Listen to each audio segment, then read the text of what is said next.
First time I saw Derek Trucks live, he was about 13 years old, playing on a small stage at a blues club in Castleberry, Florida, called the Junkyard. He was playing the SG, and like the story goes, the guitar was bigger, almost bigger than he was. He was 13, so he looked great with an SG. He was small, short, blonde hair, had Atlanta Braves cap on, pulled real low. Very unassuming stage presence. Most amazing goddamnedest thing I've ever seen in my life, because he was playing with a bunch of really great blues killers. And I think Ace Moreland got up there and played some harmonica. Um, all I remember was this little kid standing there amidst a whole bunch of really great blues music. And they were mostly playing a whole bunch of blues, Allman Brother covers and stuff.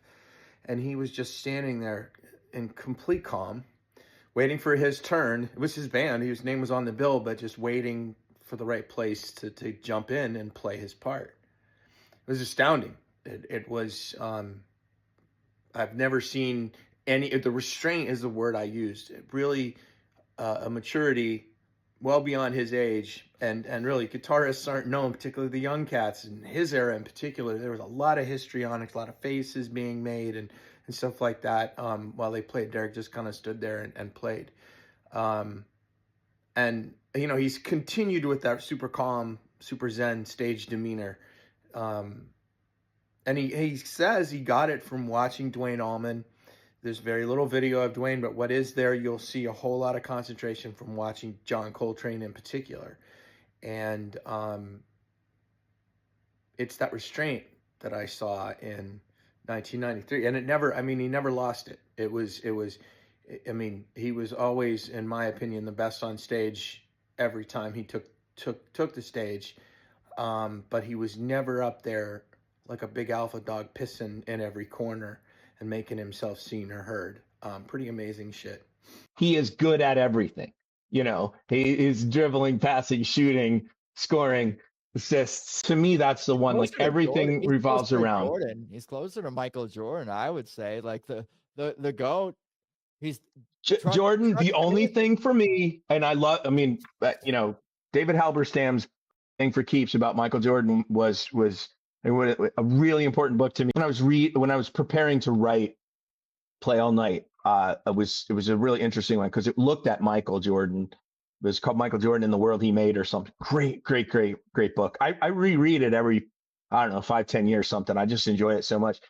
My only thing about Jordan is he was, when it was ultimately down to it, he was a two guard. He was a scorer 100%, right.